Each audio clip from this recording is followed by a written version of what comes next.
Welcome back to the Diemen Formula Ford restoration, and on this episode it is time to plumb up the engine oiling system. The entire engine oiling system on this car can be wrapped up basically with these 4 hoses. All we need to do is get oil from the dry sump tank to the pump, and then back from the pump back to the dry sump tank, and then simply 2 small breather hoses. So as much as it's quite simple, it's still critically important. We can't afford to have any debris in the oil hoses, nor can we afford to have leaks or problems further on down the track. A lot of people think if they have an oil hose fail, it'll just drop some oil on the ground and they can change the hose. But when I think of an oil hose failing, I think of going backwards into the wall at 200 kilometers an hour and then bursting into flames. So I think this is as critical as your seat belts. It's a safety item, and it's something that should be taken really seriously. So for that reason, we have all new fittings and all new hoses. These have got spots in the braid where it's actually worn through the stainless and into the rubber underneath. The fittings are probably as old as the car. I don't think we've ever changed them. They certainly look like the same hoses we had on the car originally. Not only that, they've gone stiff and hard. And the problem with that is that puts a lot of load on the fittings. The hose is unable to absorb the vibrations, and that's transferred directly to the fittings, and fittings will break off. Some of these fittings are held on by small bolts. The bolts will break off and cause all sorts of issues. For the sake of that, we've got new hose. We've got new breather hose, and we've got new braided hose to replace the old braided hose. Generally on a race car, I wouldn't use braided hose. I think it's too stiff and it's too heavy, but it's a restoration. We want to keep this thing period correct. It's a little bit hot rod. It's what it had on it before, so it's what we're going to put back on it this time. New fittings, as I said, very lightweight aluminium fittings, really nice to work with. We don't use a manufacturer in specific, but we don't skimp. It costs what it costs, and like I said, it's safety gear. We're not here to save dollars. We're here for reliable racing, and we don't want to have oil leaks, and we certainly do not want to have an oil line burst off this car. Before we can even jump in and make these oil lines and get them on the car, we need to fit the starter motor. The starter motor fits into the bell housing. It's really low and tight in the chassis, and then the oil lines actually run around the outside of it. So it's a lot easier for us to get this in the car right now before we start to get these oil lines on. Brand new starter motor, only because the original one was missing. We had no starter motor, so we had no choice. We had to buy a brand new one. And these are very specific for the car. And this is maybe the clearest afterthought on the car, and it's certainly something we've got a lot of questions about when we're doing the chassis. What's the cutout in the bottom rail for? And it's for this thing. It sits super low in the car because it is quite weighty, but there's really nowhere else to put the thing. So we'll find some bolts. We've got this thing ready to go. Let's get this into the car. And this is exactly where the starter motor fits. It's inside the chassis here, next to the oil pan. And it's about the only place to put the thing. As much as it's tight packaging, there wasn't that many options. There's a cutout on the bottom of the chassis that everybody asks about when the car is apart. What's that for? And it's to get this thing in there. You'll see in a second. I was told when I bought this thing it had been modified to fit this particular car, and it has. It looks like it's been carved up with a chainsaw, but it's what's needed to get this thing in the car, so I'm not going to argue that's how it is. So if we feed that thing into position now, it goes solenoid down in there. I've dropped the bolt already, but that's exactly where it sits there. And you can see the solenoid's almost resting on the chassis. It's super, super tight. But like I said, there's nowhere else to put it. That's where it goes. So we'll get some bolts in that, and at least then we've got the starter motor on the car.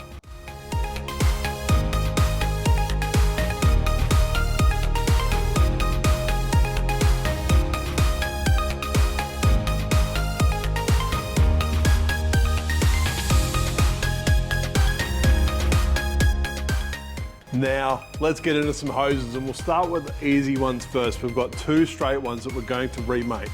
Where these go is there's one there from the top of the rocker cover to the top of the dry sump tank. It's just a breather. And the other one is out the back of the lid into the bell housing, which, remember, the bell housing is the catch can, so that's just the overflow. Low pressure hose, quite simple. Now, somebody's used like a coolant or a heater hose on one of them, and it's turned to absolute mush. The other one looks like the right hose, but same, it's been sitting for years, so it's gone rock hard. So I think we'll just remake both of these. I think the lengths on them are actually pretty good, so we'll just replicate the length and we'll see if we can push them into position. We're not going to overthink these first couple of hoses too much. They should be pretty straightforward. And if we mess it up, we've got heaps more here to have another go.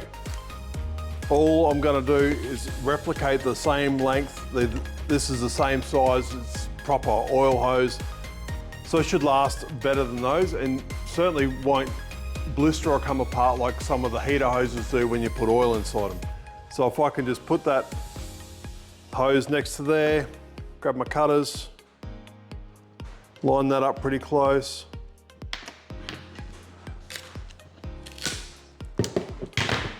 That's it, hose number one, and hose number two will hopefully be the same. We'll start from the other end because it's a neater cut than I just did. Get that about right. That hose has got a bit of a step in it where the rocker cover doesn't line up with the catch can directly. So we might even adjust that a little bit if we need to. That's it, we've got our two hoses ready to go. I'll find some hose clamps and let's get them on the car. I'm hoping the hardest bit of this will be getting the tape off, which is actually coming off better than I expected. Normally we'd have plastic caps. All the plastic caps are used and there's none left, so I was desperate and I've just put masking tape on to keep the dust out. The tape's been on there for a couple of weeks, so not too long, it still comes off okay. This is the hose we just cut for it. We're going to put both the hose clamps the same way for no other reason than it looks neater. That's onto the rocker cover. Squeeze this onto the tank. And that's it. It's got a bit of a kink in it, like a bit of an S, but it's certainly not going to affect the flow. I'm happy with that. Get both the clamps in the same place, we'll tighten the clamps up, and that's one hose done.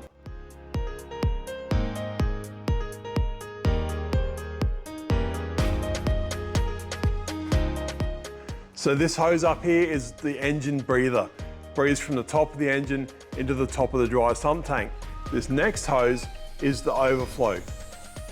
Should there be any oil purge out or whatever, it should come out of this hose and go directly into the top of the bell housing. So we've got another hose, we'll put the hose clamps the same way. We can push that onto the bell housing like that, and then manage to get that onto the breather. On the other side, in the bell housing where this hose goes, is another adapter for another hose. And what we normally do is run a hose from that all the way to the rear of the car. So if there is any leakage or any breathing, it doesn't make a mess of the back of the car. It's sort of contained, and also it gets any fluids away from the back, also preventing fires or any other issues that may arise from that. But that's on, that's nice. Tighten the hose clamps up, and that's two hoses on.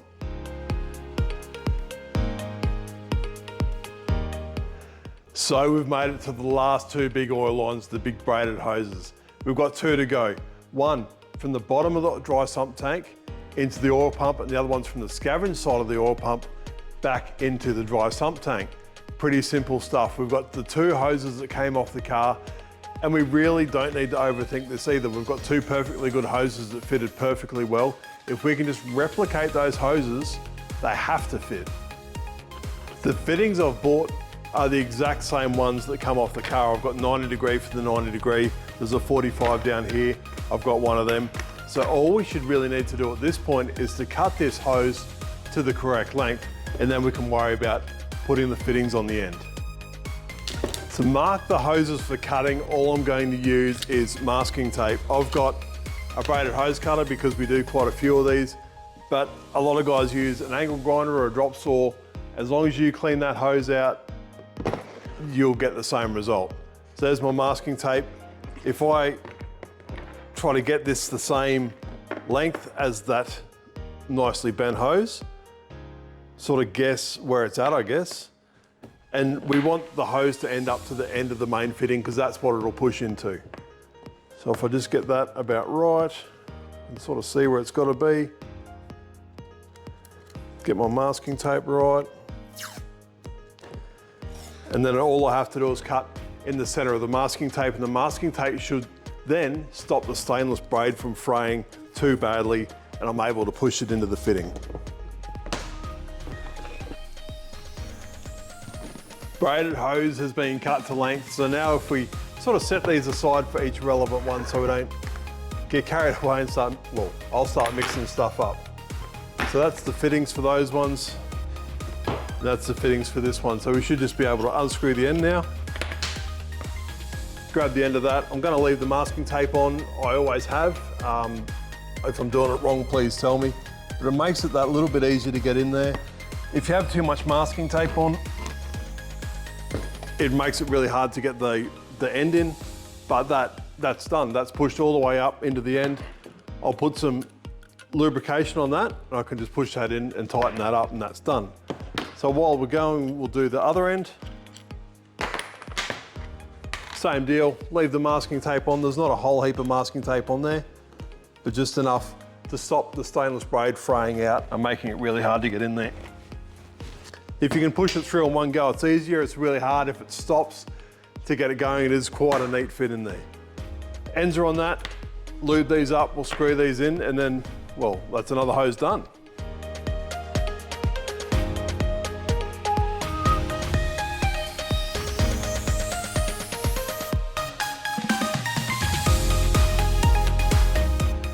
That's the longest hose done. I use aluminium spanners on the end only so it doesn't mark the fittings, because the customer normally spends a lot of money on these and he wants them to look pretty. If you go and start scratching them and giving them a hard time, they'll definitely complain. Swivel ends on this just to make life that little bit easier. It's been cleaned out thoroughly. Any debris that might have been in the hose before it got even shipped to us, we need to make sure this thing's clean. This being the longer hose is the suction side of the pump.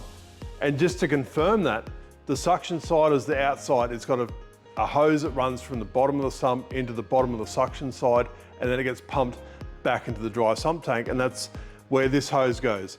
So if I feed this down the side of the engine here, about where it's going to be, sort of under the oil pump there, so I can get it in a position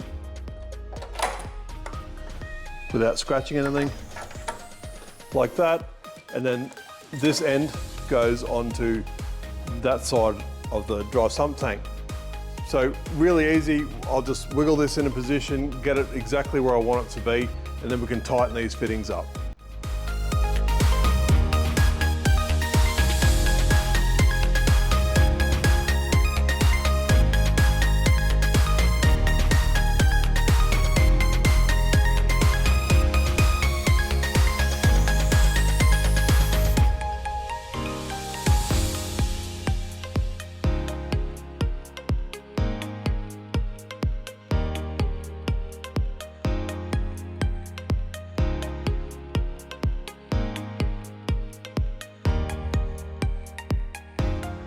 The return hose to the oil tank is in the car and tightened up. And you can see what I mean about how much force is required to get that big braided hose into position, and the weight it puts on the fittings and everything else that hangs off, even the dry sump tank. So making sure it's a nice fit, there's no pressure on the fittings and everything's quite relaxed is sort of critical. Also, a bit of lubrication on the aluminium fittings doesn't hurt. It's aluminium to aluminium. They're two very dry materials, and it'll pick up and gall and it'll rip the threads out of your new fittings, and that will absolutely ruin your day. But one more hose to go. Let's get this little hose together and get it in the car.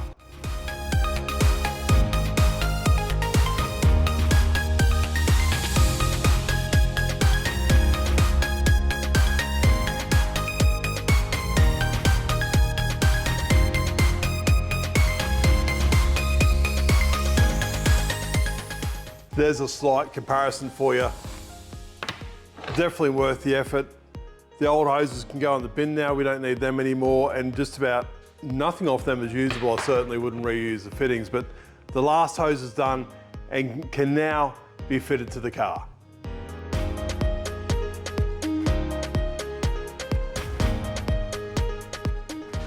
All the hoses are now fitted up and are pretty neat. They're probably not as nice as I'd like, but I really can't remember where they were. And this car was in that many pieces when I got it, I don't know where they had them either. So they're pretty neat. I'll probably work on tidying them up a little bit, especially when we get this fuel line back to where it should be. which, good news, it's got fuel siphoning up into it and there's still no fuel leaking, so that's an absolute positive. The next thing I'm gonna do is put some oil in it because I can. I wanna know if this thing leaks before I get too much stuff onto it. It'll test the dry sump tank to see if it leaks. The oil will also run into the bottom of the engine and it'll tell me if there's any leaks in that sump that's had some dancing going on inside it. It's had some engine bits hitting it and bouncing off it, which we saw in the engine episode. It's had a fair bit of shrapnel flying around inside that sump. Engine oil we're going to use for initial startup, of course, is running in oil, the KCK 30 weight running in oil. It is absolutely perfect. And what's really hard to educate some people is we only have the initial startup to run this engine in. If it doesn't run in correctly first time, we can't go drive around the streets for 20,000 Ks to get it to bed in. We need this thing to bed in immediately, then we can drop that, put race oil in it and go straight out to the track. Unlike road cars, we don't have the luxury of being able to drive around forever to get our engines to run in. We need them to run in correctly first time, no questions asked, and that's why we use this oil. So I'm gonna tip this into that car. That's it for this episode. Thanks again for watching. Subscribe if you haven't subscribed. Next episode, we'll get some more bits on and we're getting closer and closer to the initial startup of this car, which I must admit, that's super exciting.